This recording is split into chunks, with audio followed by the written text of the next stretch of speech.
All right, everybody, thanks for tuning in. And today I have on Dave Maconi, who I believe is known as the lifting dentist. Is that your artist name? I've been called that. I've been called many things. Yeah, so we attempted to do this very thing on Christmas Day, actually, but we had some technical issues, so now we're here for a repeat, but hopefully this will be good once again. But yeah, Dave, how are you doing?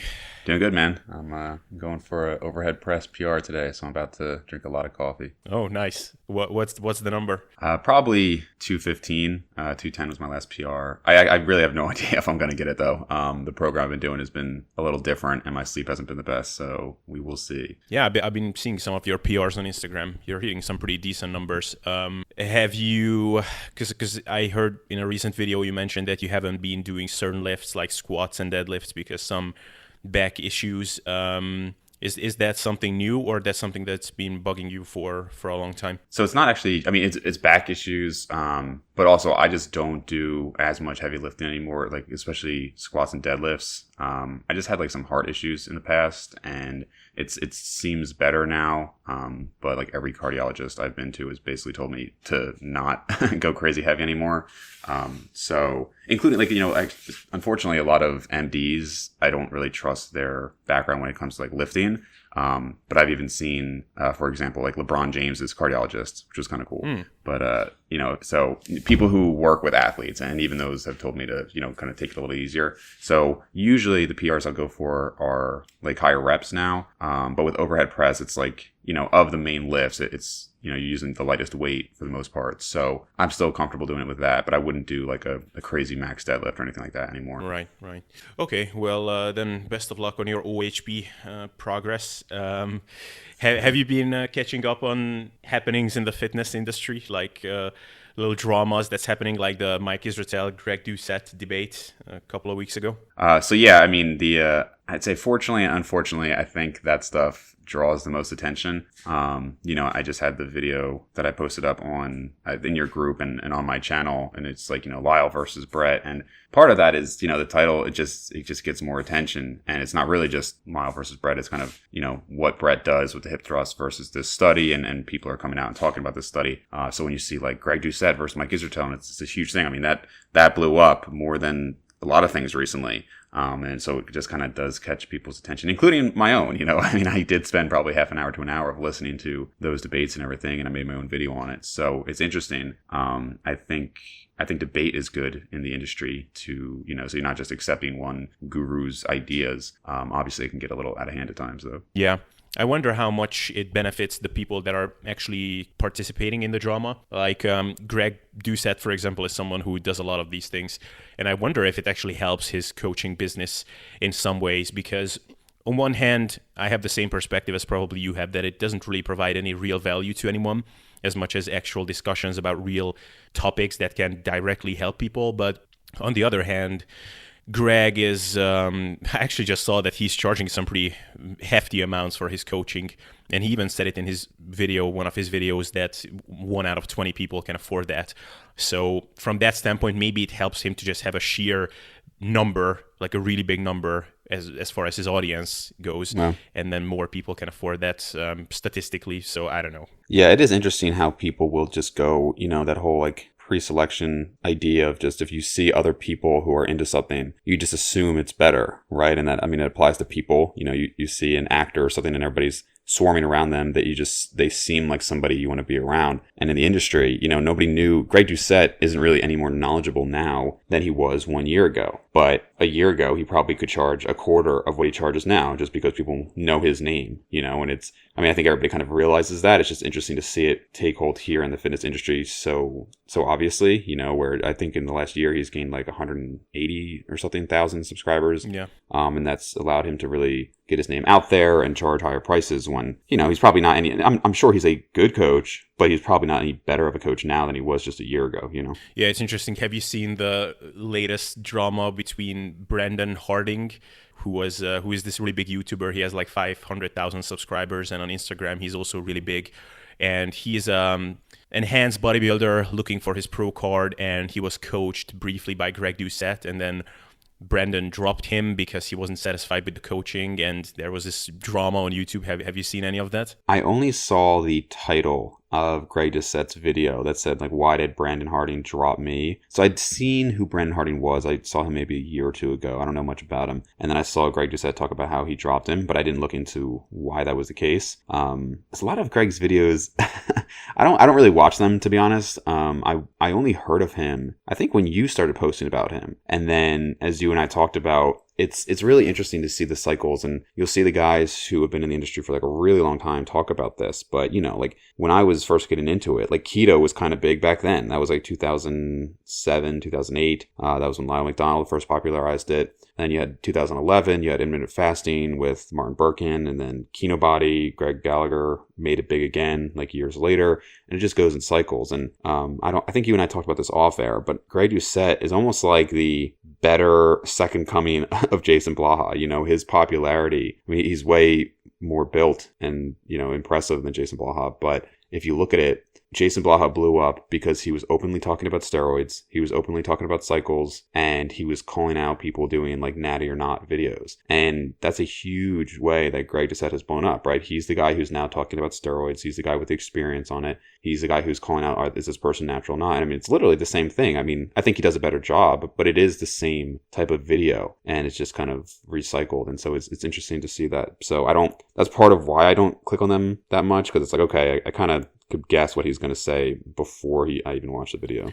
Yeah. The reason I'm watching his videos is because he's actually, like, if you look beyond the surface, like you look beyond the yelling and the cockiness and calling people morons and stuff. First of all, I just have an intuition with him that he's not doing that completely seriously. Like, he's just kind of being, I don't know, he's being sarcastic and kind of just trolling people. You know, some of the stuff, for example, this Brandon Harding guy was saying that, well, Greg is really only coming to life when he's on camera, otherwise he's like really quiet, which kind of speaks to that idea again.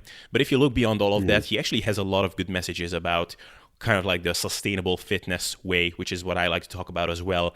He's just doing it in a really entertaining way. I'm assuming it's a lot more exciting to watch than my videos, you know, probably, sure, which is why he has a lot more followers. But he's saying things like simple things, for example, whatever is your dream physique where you have to like break your back to get down to a body fat percentage versus what's your body fat percentage where you're just eating whatever you want and not giving a shit. Like the actual body fat that you can maintain is like between the two, which is like really simple, but it's such a valuable thing for people to hear. And he has a lot of things like this, which people can really take away from his work. It's just, I guess it's hard to sometimes look beyond the goofiness and the yelling and all of that stuff. But right. Yeah, no, I think for sure. I mean, it's not just about the message. It's often not almost all about the message. It's kind of like how it's portrayed. And I've even had that, you know, I'm used to, I guess, more, I don't know, like standard debates and conversations and just how I speak. And there's been a number of times where I have recorded a video and I watch it and I'm like, damn, I sound so boring because it's just like, it's how I normally talk, but I don't talk like a YouTuber, you know, I don't talk like Greg Doucette. And so, and usually I never redo the videos because I just don't care enough to do that. But I watch it, I'm like, man, like that, like I'm bored listening to this. So, you know, I think even if you watch my like recent videos compared to like my first videos, if you went back like a year ago, you'd probably notice a significant difference in tonality and demeanor. But that's still me. If anything, I was probably on video less charismatic than I am in person. You know, if I'm like, you know, talking to people in person, I'm probably more charismatic in those videos. I was just, in my mind, it was like, okay, I'm putting informational content out there. But yeah, I mean, no question, people like Greg Doucette have a, you know, their demeanor and their charisma really garner a lot of attention. Yeah, although it's funny how it can seem different, I guess, from the inside, because I like watching your videos. This is not just me like trying to compliment you. Like when I see that you put out a video, like a solo video, I usually click on it because you usually have like well-reasoned takes. You phrase yourself intelligently and you make good points. So it's just that you're probably, that's the thing, like your video is not for like mass market, like mass consumption, like mine aren't. Right. Like not. That's why after many years, I'm still under 10,000 subscribers. But it has also a benefit because I'm attracting less morons, as bad as it is to say. Right. Yeah. And that's the thing is, I think sometimes I'm like forgetting like when we've talked about something on air or off air, but I think something that you and I talked about was just how much, like, I'm almost shocked to see how much of the, not just fitness, but just like Instagram and social media is just like completely fake. And it's weird. Like, I'm used to following the fitness based industry, you know? So I see like an Eric Helms, and he has like 100,000 subscribers now, or followers on Instagram. And I think most of those are actually like pretty genuine followers. And so that's great. And then I'll see somebody else, and it's like, you know, they just post pictures of their physique. And this could be, I mean, certainly for women, although I don't really follow many like women's accounts where they're just posting pictures of their body, but also for men where it's like mostly just pictures of their body and then like, oh, I offer coaching. I look at their followers and it's like, these look like either like fake accounts, or they're just like these like random accounts out of like India or something, where it's like they don't post anything. Like it's just strange, and it's something that I never knew existed. But it just seems like a ton of fake accounts, a ton of fake content. It's just, I was surprised to see how much of that was out there. And so yeah, I mean, you could probably, I know some people like buy followers or things like that. I'm sure you could do that just for the number. But I think, you know, if I look at your videos and maybe you have only quote 10,000 subscribers or so, but I think you have like intelligent followers and good discussion going on, which is, you know, I mean, sometimes the random comments can be funny on other people's videos. Like I usually do go down and read the comments, but it's probably not helpful. Yeah, I think the big followership always comes with a bit of a price. Like, the kinds of comments that Mike Israetel, for example, gets on his Instagram videos, I don't know if I would have patience for that, honestly. Like probably, and he like actually responds to a lot of those. Like probably if I saw that on any random video or picture, I'm getting hundreds of comments like that, probably at some point I would just stop reading my comments because it would just drive me mad. Right. It's pretty nuts. Like I don't know if you've seen the comment under that my morning routine picture. It was pretty mind blowing, honestly. I think we might have talked about that. I didn't see it. I'm actually trying to pull it up now just to see if I see anything. But I mean, it was so for people that don't know, I posted a picture, very obviously a satire, basically like my morning routine, and it's making fun of these crazy morning rituals that people have, which often I don't even believe that people actually do those things. But it's like 5 a.m. cold shower, 5:30, walking in nature barefoot, then deep tissue massage. After that, vigorous exercise. After that, visualizing my goals. And it goes on until like 9 p.m. And so it's very obviously a joke. And Mike Israetel reshared it on his wall. And I would say like half the comments like totally took it seriously. It's like, oh, Mike, so you're really walking barefoot in nature? Like, what's the science behind that? And it's like, man, you're an adult person. Like, you seem like you're over 30. Are you serious? I'm looking at it now. Yeah. It was shocking, obviously, or honestly. Yeah. I'm just pulling it up now. I can't even I like Mike. I just can't keep up with his Instagram because he posts like 10 times a day, and I don't actually consume that much Instagram, or at least I try not to. So, but yeah, this is interesting as I'm like going through this. Bizarre, man. Yeah, really bizarre. Anyway, the other thing I wanted to briefly ask you before we delve into our topic, the reason why I'm feeling free to chat like this, because I think we are going to go through the actual topic of today like pretty efficiently. But I really enjoyed that in your interviews, pretty much every time you're bringing up the genetics topic and kind of the topic that we talked about on my podcast together one time, like the false hopes that a lot of people like to give people, like you can achieve anything if you just work hard enough. And I think it's great that you're still not bored of bringing that up, because anytime you bring it up, I feel a little bit like gratified, because honestly, a lot of the stuff that I see being posted is just really frustrating. Have you had any new thoughts on that lately, or new frustrations? So, yeah, I mean, that's the thing.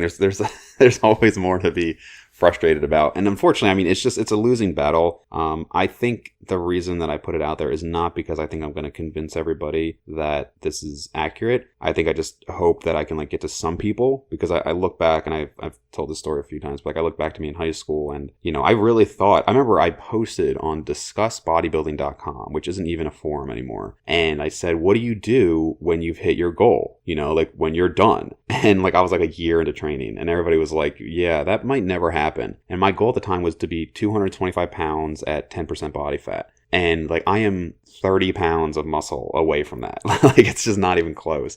But I was watching like Chris Thibodeau, who I probably have like a lifelong grudge against him now from T Nation, Christian Thibodeau. And the thing is, like, he wasn't doing anything that like everybody else wasn't doing, but he was like so clearly on a lot of gear. And he's over on like T Nation promoting this, like, I remember like there was a program that came out called iBodybuilder, like the movie iRobot.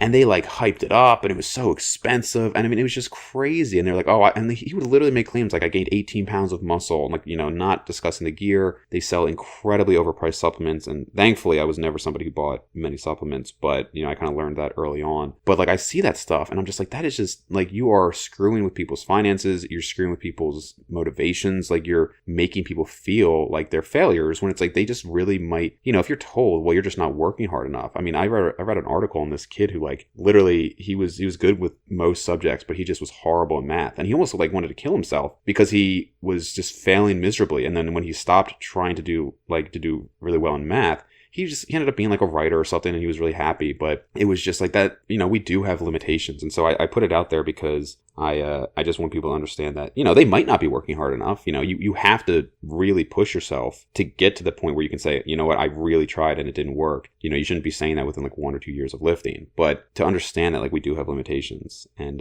I guess one recent example, I mean, and this isn't bad. Like I met somebody recently, and he's openly on gear. At least he was open with me about it. But I go on his Instagram and he was talking about his progression over the years, and he, one of his posts was like, people just assume you take steroids. And I'm like, but dude, you are on steroids. Like, it's like you make this post and the way it comes across as if it's just based on hard work. And he looked good before steroids. Like, I saw pictures before and I saw pictures after, but he looks like monumentally better after the steroids. But he's never going to post about that, and to be fair, most people aren't ever going to, and that's fine, I guess. But I just think it gives the wrong picture. And I think a lot of people who are on steroids just talk about the hard work. And it's like, man, I'm sure you did work hard, but that's not all that is. Yeah. The thing is, it's very tricky to kind of juggle this from an ethical perspective, not just the steroids, but also the genetics thing, because on the one hand, I don't know if it's really what annoys me or us is that people are getting false expectations, or it's just that we know what's really going on and it's just inherently annoying to see something being said which is not true. Right. Because kind of the counter argument to all of this is, like, if I'm just thinking about what inspired me when I got into all of this, I had like way unrealistic expectations. Like, I had no idea what my genetic limits are. I didn't know what the difference between an enhanced look and a non-enhanced look is. Or I didn't know the people that I admired, whether they had like excellent genetics or average genetics. So I thought like I would look something like a Jeff Side or something like that. Or I actually thought that the difference between the physique of, say, Ben Pakulski versus the physique of like someone like you and I is just that he's willing to just be in the gym all the time and do crazy amounts of volume. Right. I actually thought that the steroids thing was just something that mean people accused bodybuilders with, but it's not really something that's happening. So, right. So that was the mindset that I had initially, and I was like, yeah, I'm gonna get huge. And by the time I actually approached my genetic limitations, of course, I figured out that yeah, it's not really how it's working. But by the time I fell in love with the process, but maybe if I actually did have that realistic outlook of, well, look at your frame size, look at your parents, you're probably not gonna get enormous. Maybe I never would have stuck with the whole thing. So I don't know, it's tricky, like how to actually manage this realistic expectations thing. Yeah, that last thing you said is actually pretty interesting, that you might not have stuck with it. I think, I would consider myself to be doing fairly well in most areas of life. But what's funny is like, that's in part because I had this idea that it would be amazing, and then the end result just ended up being good. But, if somebody told me like, hey, after 15 years of killing yourself in the gym, you're just going to look like kind of above average and kind of athletic, I don't know, maybe I would have just been like, well, screw that, and I think that applies to a lot of things. If you might have this like grandiose goal, and I do think it's good to go after it and then hopefully find a way to still be content and happy, even if you don't, get all the way there. If you've made a lot of progress in life, I still think that's good. If you're trying to make $5 million a year and then you only make $1 million a year, I mean, you're still doing pretty damn well. So I think in that sense, if people are motivating others, that's great. And again, to be fair, like we are talking to a specific niche here, right? 90+% of people who go to gyms, as Greg just says, probably do need to work harder. They probably do need to get that motivation. But it is, I think you and I both kind of agree there that there's just this kind of annoyance at the lack of truth. It's like, yes, it's great that they have to be more motivated, but it's annoying that they think like that person, and maybe this is like an ego thing on our part, right? Like that somebody would think somebody who's more jacked than us worked harder. And after working so hard, we know, no, that's not true. It can be frustrating to hear that. And even, the example that kid I brought up earlier, like I like the guy, I've met him a few times now. I'm not saying he's being like disrespectful or cruel or anything like that, but looking at pictures, he definitely has good genetics. Like when he was naturally, clearly has good genetics, and he uses gear. And he's been lifting, I think, maybe 10 years. And he would, like, blow me away. Like, it wouldn't even be close, like, physique-wise. So, it's not to, like, take away his message. It's just, like, look, like, most people are never going to look close to you. And I think that's important to get out there. But not everybody wants to say at the end of every post, hey, just a disclaimer, you're never going to look like me, Yeah. And I was trying to, like, I put out my 10-year transformation kind of thing on Instagram. And on purpose, for my before picture, I picked a picture which is like a realistic starting point for me, which is it. And the thing is, it's not that impressive if you look at the before and the after picture. Like on the before picture, I look like not muscular, but a kid who moves, basically. Like I was always a sporty kid. I tried a lot of different sports. I did some push-ups and pull-ups at home in my free time. So I was always into like movement and sports and stuff. So if you look at my starting point and if you look at my finished product now, it's not a super crazy impressive transformation. But I could put out a picture where I was like injured and lost a shit ton of muscle and was lean in the meantime. So I look like a Holocaust victim or something like that. Right. So if I put that up as a before picture, it's like, whoa, bro, like crazy transformation. But that's not real. And but at the same time, I saw someone that I respect. He has all my respect. But Jeff Alberts put up his transformation pictures, and there is a photo where he was like 17 or something like that, and like now. And I know that we all know that Jeff Alberts was pretty much jacked as he came out of the womb. Right. Like he was jacked all his freaking life. So I even said, like, Jeff, like, were you injured there or something? Like, I thought you were jacked as a kid even. It's like, well, yeah, it was a long layoff. I didn't work out for a year. Right. So it's like, oh, well, there you go. Yeah. It's, there are just countless examples. So hopefully people don't take this as like us bashing others. They just get that we want it to be realistic, I think just by virtue of staying in this game for a long time, like most people who have crap genetics quit, not just with lifting, but anything. If you're horrible genetics for football, you might try it for 1 year and then you're probably going to duck out because it sucks to continue doing something that you don't have good genetics for. So just by looking at like the pool of people out there who have been in the gym for 10 plus years, that group alone already probably has better than average genetics. Yeah. And that's the thing, even that's not always the case. Because like, you and I don't exactly know how like good your genetics are compared to mine or whatever. I would consider myself like pretty much bang average. Like I have some good body parts and some shit body parts. On the net average, probably I'm like average, maybe in terms of pure muscle mass, how much I can put on. Maybe I'm even slightly like below average. But just looking at Instagram, I would think that I have like super shit genetics. Sure. But there are people in the industry even that have, they worked out for as long as I have, and they have far worse physiques than I do. So it's sometimes good to get a little bit of perspective. Like, yeah, there are levels. Yeah, for sure. Yeah, man, and you look good in the video you just put up on if you should bulk or cut. Like I was looking at that, you look very filled out. Now, are you still around the same weight, or have you bulked up a bit? Oh no, I'm definitely not shredded anymore. Then my face would look more handsome, but I would definitely not fill out that shirt. No, I'm like mid teens now, or low teens. Body fat wise, so I definitely went up from my like shredded weight, but yeah, you like the 180s now weight wise? Yeah, like low 80s kilogram wise. So like I haven't been weighing in a lot these days, but probably like 4 kilograms or something like that. Yeah, that's about what I would have guessed. Yeah. Anyway, so let's finally talk about what we are actually here to talk about. So bulking. Obviously, we had this conversation before, but it wasn't usable. So basically, my stance on a recent video that I put out was that the whole idea for most people that you should purposefully push your body weight up super aggressively and you should get like much softer than you would want to in order to actually put on muscle, and that is just something that you have to suck up, is for most people just not necessary, because it just results in putting on a ton of needless fat.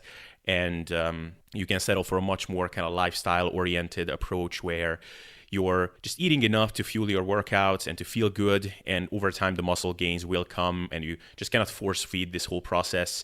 And basically all these people that are out there showing that, well, I'm eating so much and I'm already, I don't know, 20 pounds up, and I'm sick of eating, but I have to do it because I gotta get huge, is just there because they need more content to show people. But otherwise it's just gonna end up them getting chubby as well, and then they will have to do a whole bunch of needless cutting after that, which could have been preventable. So that was kind of the gist of what I was talking about. But there is obviously a lot of counterexamples to that where it seemed to have worked out for some people. So maybe they never would have gotten as big as they did if they never pushed their body fat up as high as they did.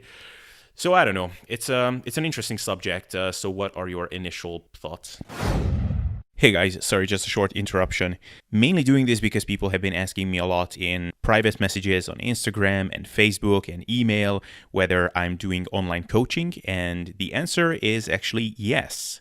Maybe I've been doing a bad job promoting this so far, but in each video description, if you go to the show notes, you will always see a Calendly link there where you can book a free call, where we can chat on a call for up to 45 minutes. We can talk about your goals, what you would like to achieve, and whether or not you and I are a good fit for a coach-client relationship and can effectively work together to achieve your goals in the most efficient way possible. So if that is something of interest to you, then you can check the show notes wherever you're listening or watching this. There will be a Calendly link where you can just book that free call and we can move forward from there. So that's all I had to say for now. Let's continue with the show. Yeah, so, I mean, there's not a ton of data out there as far as, like, you know, research on this. There's the one study where they showed people who had a really big surplus, they ended up gaining something like 3 times as much fat, but barely any more muscle. So you could look at that and say, well, there's really not much of a benefit. If you just go slower, it'll be better. I actually do think that, like, when you're starting, I think it's good to push things a bit. I think because you have so much potential for muscle growth, you can afford a bigger surplus. And so I think you could, you know, really go up in weight quite a bit that first year, maybe second year. And even for the first few years, I'm still in the camp of being in favor of bulking and cutting cycles. Now, again, that's what I did. That's what almost everybody I know who was big did. That doesn't necessarily mean it's the right way to do it, but it seems to be how almost everybody actually ends up doing it. I mean, if you look at any of the bodybuilders we know, Jeff Nippard, Jeff Alberts, Alberto Nunez, Eric Helms, like the whole 3DMJ crew, Lane Norton, they've all gotten significantly higher in body fat at some point. Not to mention, of course, if you're talking about relative to contest prep, you know, that contest leanness, you're going to be, you know, at least 20 plus pounds over stage weight for most people anyway. But I'm talking about even if you were to die down just to being like beach lean, I still think there's some value in going above that. But once you've been doing this for a while, you know, I think taking it a lot slower. I don't know what your plans are now that you've gotten like really shredded. I don't know how much heavier you plan to get, but I think, you know, doing it slowly ultimately is going to provide about as much benefit. I think last time we talked, you know, the stuff that got erased, I think we were talking about Steve Hall, how he's bulked up to like the biggest he's ever been. And it'll be really interesting to see how much that really nets him when he does his next contest. And I think relatively he will certainly be bigger. But again, he had only been training, I think, maybe 7 years at his first competition. So I would certainly expect him to go up from there. And I think the anecdote I gave last time was that after about 12 years or so of lifting, I decided to just do one like mega bulk. So I'd always done a yearly bulk cut cycle. And this one I changed it to 2 years. So for the first year and a half, I bulked up and I went from about 182 up to about 220 pounds. And I was super soft. And I mean, I was big though. I mean, the nice thing about being, you know, I have a pretty big frame and, you know, I'm 6'1". So most people just saw me as bigger. Like they just saw me as a bigger, more muscular guy. And like, you know, I definitely felt fat. My face was looking like very chunky, but most like the average person just thought I was like a really big guy. And then of course I then started to identify as that. So that made it even harder to cut down.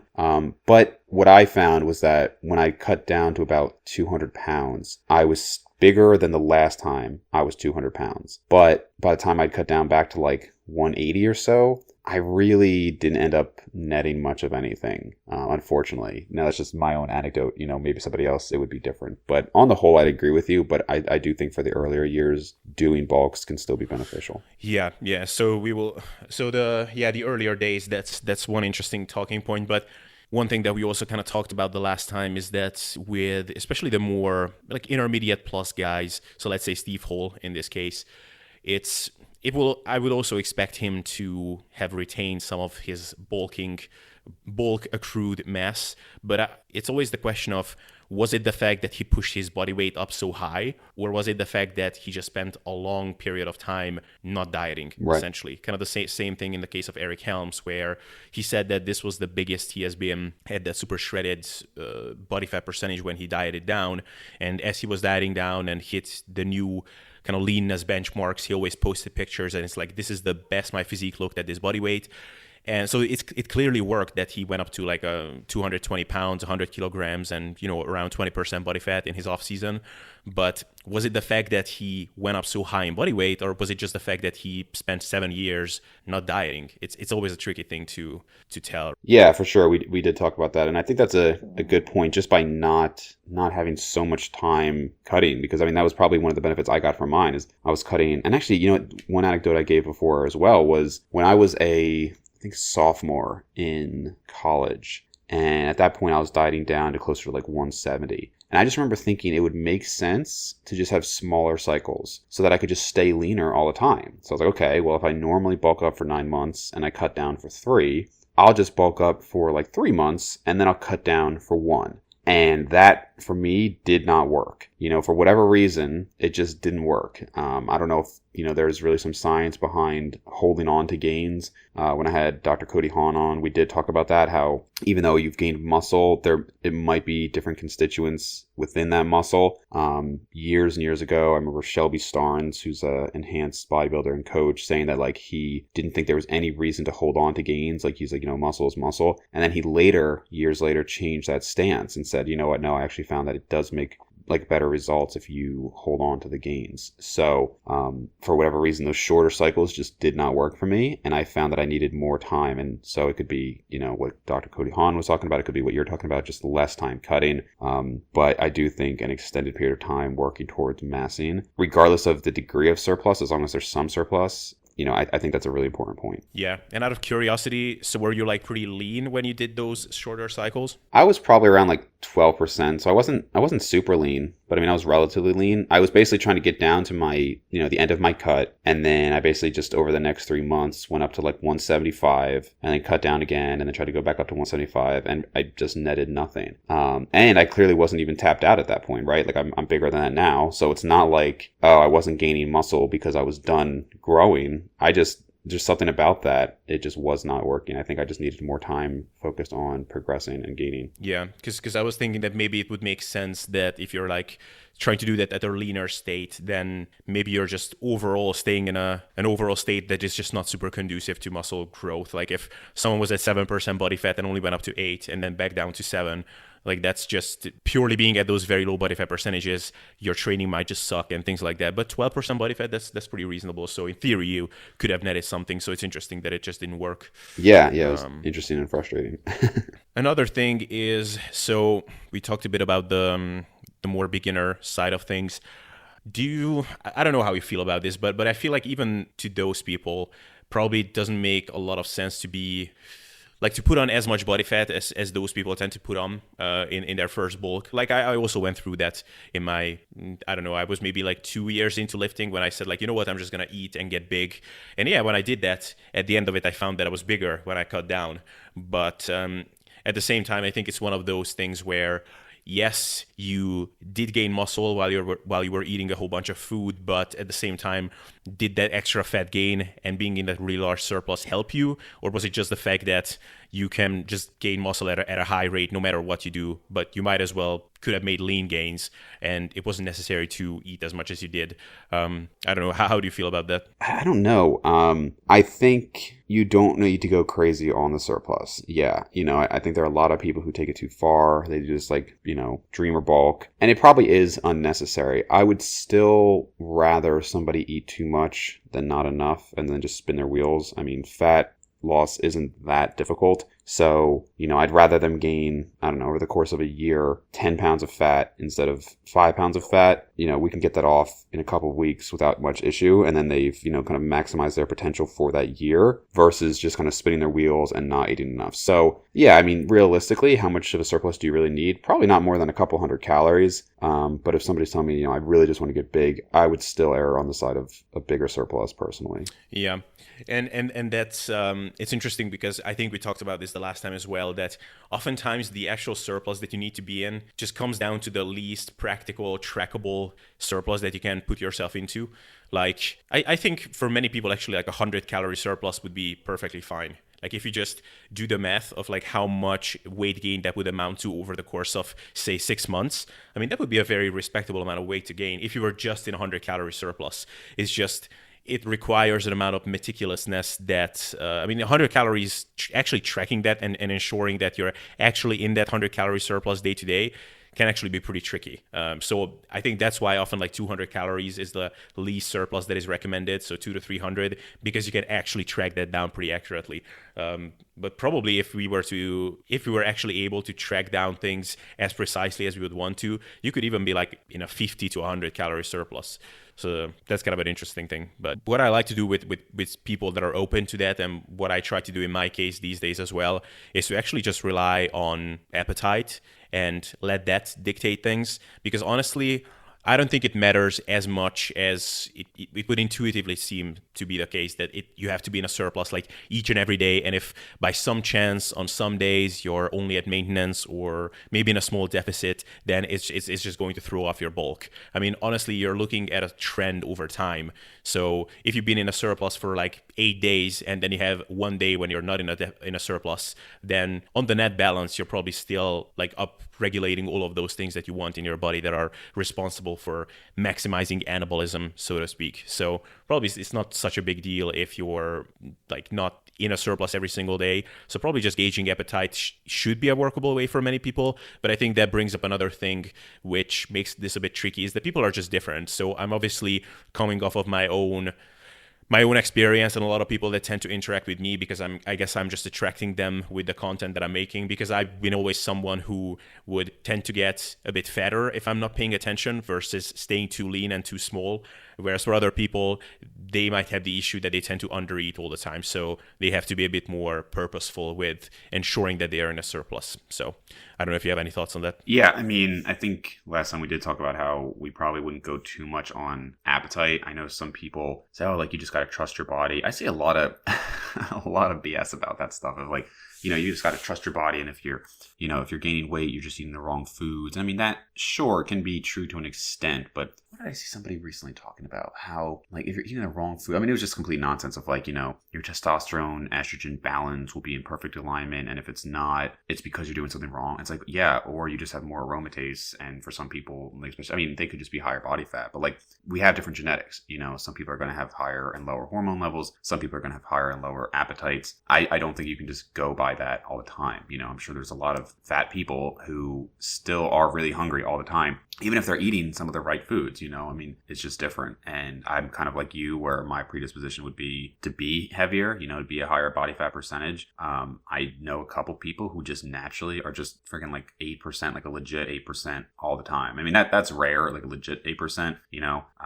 and then to be even like leaner, like a true like 2% like keto body. I mean, that's, one in a million. Crazy. But, but yeah, I mean, some people are going to be different. And And I think if you're somebody who just has no appetite, you are going to have to consciously pick, more calorie dense foods. You might have to force feed yourself. I know we were saying before about how it's unnecessary in terms of like gaining a ton of weight, but I do think there are going to be some people whose bodies just don't want to gain weight, and it's going to be a struggle for them. And there's going to be some people whose bodies just really don't want to lose weight, and again, it's going to be a struggle. And I don't know how much you can really change that, that body fat set point. I mean, that would be a whole other discussion. I don't know if you want to get into that, but there's plenty of data out there that shows that's very hard to change. When your body is going to try to maintain homeostasis, and even after maintaining weight for a long time, there's still often a decrease in resting metabolic rate relative to people who are naturally at that weight, Yeah. This is very complicated or very tricky to manage, because for a lot of people, basically the way they could maintain a leaner physique and complete a many months long gaining phase in an overall leaner state would be to kind of have the same behaviors and many of the same foods that they would eat on a cut, which many of them probably just wouldn't find as enjoyable. And they can get themselves to do it while they're cutting, because at least there is a short-term promise of, okay, I'm going to do this, but then my body is going to look better in 8 weeks. But then when the cut is over and it's now time to gain and just eat enough, then it's like, well, so now I have to keep eating like this? This sucks. I don't like this. And that's when it's easy to gravitate back to their old habits and start reincorporating some of the foods that they were eating before. And then, their predisposition is to just get a bit heavier and fluffier eating those foods. So it's a very tricky thing to manage for people. So I guess that's where this whole kind of lifestyle change talk comes in. And for many people, I guess a lean bulk has to be some sort of a more lenient cut, almost, if they actually want to stay leaner. I don't know if you have some experience with that or any thoughts on that. Yeah, I was actually going to ask you where you think you'll end up body fat wise, and if you think what's more sustainable for you. I know you liked being leaner, but I don't think that's super sustainable from what you said. So my follow-up question was going to be where you think you'll kind of maintain. I think for the most part, you still have to make a lot of like conscious decisions in terms of the food that you're eating, especially if you just finished the cut. If you just got down to a really lean point, you can't just go ahead and eat whatever you want. I mean, actually, one of my like favorite periods is when I've just finished a cut and I'm just now slowly going back up. Like most of the time, that's where I really like to be, because when I'm bulking, like the last time I cut was about 2 years ago now. The last time I got like pretty lean. So I've been, 195 to 205 for a while now. And, sometimes dipping down like to 190, but I haven't done like a serious cut in a while. And it's fine, but I don't have the appetite like I used to. I've run into like some GI issues and stuff like that. So when I'm dieted down, I feel the best because like I'm not bloated at all. Libido is starting to come back up. This is like, now like a month after dieting. So energy is starting to come back up. Libido is back up. I look really good because I'm really only like a couple percentage above my leanest. And, all of that just kind of comes together versus like, obviously when you're dieting, you're going to be exhausted. At least for me, my sleep goes to shit. I get very tired. Yeah. Libido is like crashed almost instantly. So when you're coming back up, it just is like everything. You're almost like hypersensitive to these new things. And like even just adding a little olive oil to my boring food seems so good, or eating a little more fruit, which like now, I mean, I do eat fruit every day, but like, it's just, I'm like force feeding a lot of this stuff now. I wouldn't say force feeding, but it's just not like super enjoyable. But man, if I'm like really lean and I'm coming back up, like an apple tastes like dessert, So it's almost like everything is just hypersensitive when in that first month or two after a diet. Yeah. I mean, it is tricky because, obviously there is the cliche of the way you diet should be a way that you can foresee yourself eating for the next decade or something like that. But right. Again, you just cannot predict how your mindset is going to be once you're actually done with the diet. Because many times it's, for example, when I was getting down to this super low body fat percentage, then I really felt like, I could actually, if I could just eat a couple of more servings from this food and that food, then I could eat like this forever. But that's when I was down there and I didn't have the goal anymore for, getting ready for this photo shoot. And that's when I realized, like, man, it's not just the diet, but just life at this low body fat percentage just sucks. Like, I cannot sleep. I have no libido. I'm irritated by everything around me. So, I could keep doing this. I'm not as hungry anymore because I'm eating enough. But probably if I just want to have a better quality life, I need to get a little bit heavier. And and that's again when the new challenge comes in of kind of still maintaining moderation, but not being as restrictive as you were before, which is again kind of a new skill set that you need to learn. I guess it's an art form in a way. Like you have to find your body's sweet spots where how much of the little daily struggle can you tolerate, essentially. There's an amount that's worth it, and you can kind of come to terms with it. It's like, okay, maybe you cannot be as indulgent when you go out to eat in a restaurant as some other people are, but this is still something that you can live with. This is something that you can maintain. Yeah, it's just a skill that you have to learn over time. It's a tricky thing to manage. It's interesting, actually. Once I do this next cut, which I'll probably start cutting in about a month or so, I'll change my Instagram handle to SSD Dave. I gotta learn how to sustain it. But I think it also depends. That body fat that you choose to maintain is really critical. Because I made a video, I think it was like around the holidays, and I was saying how like I really don't care if I gain fat at this point, like around like holidays, because it's just so like my body is very comfortable maintaining right around 200 pounds. And so like last weekend, I usually don't eat like this, but last weekend I had friends in town, and I mean, honestly, I ate pretty poorly the entire weekend. And I didn't gain any weight, like just like none. And I'm like looking at it, I'm like, how did I not? Like I felt like I was eating a lot. But I mean, that's one of the things, right? When your body gets to that set point, it makes you feel like you're really full from somewhat normal levels of calories. So I'm thinking like, man, I'm eating all this junk and everything. And, you know, I'm sure there was some increase in metabolic rate and NEAT and all of that. But I ended up being like exactly the same weight. And when I had like the holidays, you know, my body, thankfully, you know, from years of lifting and having more muscle mass and everything and staying active, it's so easy for me to maintain this weight. I don't even have to think about it. But if I wanted to maintain, you know, like a legitimate 10%, I would have to make a lot more conscious decisions, and I had to eat, you know, less calorie dense food. And it just depends on what you're looking to maintain. And obviously, the further away you move from that set point, the more your decisions are going to have to be conscious, and you're really going to have to start watching things, because you can go on. I mean, like one other anecdote, the last cruise I went on, I didn't really cut at all. So that was this past summer. And for people who haven't been on a cruise, it's just unlimited food all the time. Tons of variety. I mean, it's just free, unlimited food. And I think I did, I didn't track calories, obviously. I mean, it'd be impossible to do so, but I didn't gain like any weight. I went on at 200 and I finished at like 200. I mean, I maybe gained like a pound, and I was eating quite a lot. When I went on I've been on a lot of cruises, but when I went on one when I was like 20, 21 after college, I had just cut down. So I was at like my leanest, and I ended up gaining legitimately 20 pounds in 5 days. Now that was absurd. And that's when I was definitely like binging a lot of the time. I was eating a lot more. But the point is, like, my body was also just susceptible to gaining so much weight. And a ton of it was water, obviously. I mean, that was not a good thing to do. I wouldn't recommend it. But it was just such a vast difference in how my body responded based on, you know, me being at the end of a bulk versus at the end of a cut. Yeah. And a lot of that is, I talk about this a lot on my channel, or I did in the past, that really and that's again what I referenced Greg Doucette, which I really like, that because that's something I've been saying as well for a long time, that people only think about, cool, I would love to be 7% body fat or 10% body fat. That would be so great. It looks awesome. And they just think about the outcome, but they don't think about how they actually want to live. So yes, now maybe at 200 pounds, you don't like the way you look as much as if you were 180, but now you can actually do these things, and your body just kind of comfortably auto-regulates its energy intake, and you can stay at this body composition, and it doesn't take that much effort. Whereas if you were 180, like, yeah, if you went out and you just ate whatever you wanted, I mean, you would be up, 3-4 pounds really quickly, and then you would be self-loathing, or you just wouldn't be happy with yourself, and it just creates emotional stress and whatever. So it's just, yeah, physiologically you can stay there, but is it worth it? That's the big question a lot of people don't think about. So that's why this idea of, look, maybe that is your goal physique, and this is what happens when you just don't give a shit. So somewhere halfway is some realistic place where you can stay. Yeah, I think that's probably, I'm going to cut down. So I'm like 205, 204 this morning. I'll probably cut down to 180, which I'm in no rush. I don't really have any reason to do it other than just I want to. And I expect I'll be pretty damn lean at 180. So we'll see. And then realistically, though, I'll probably maintain 190. 190 is also a very comfortable weight. Like when I moved to North Carolina, I was 190.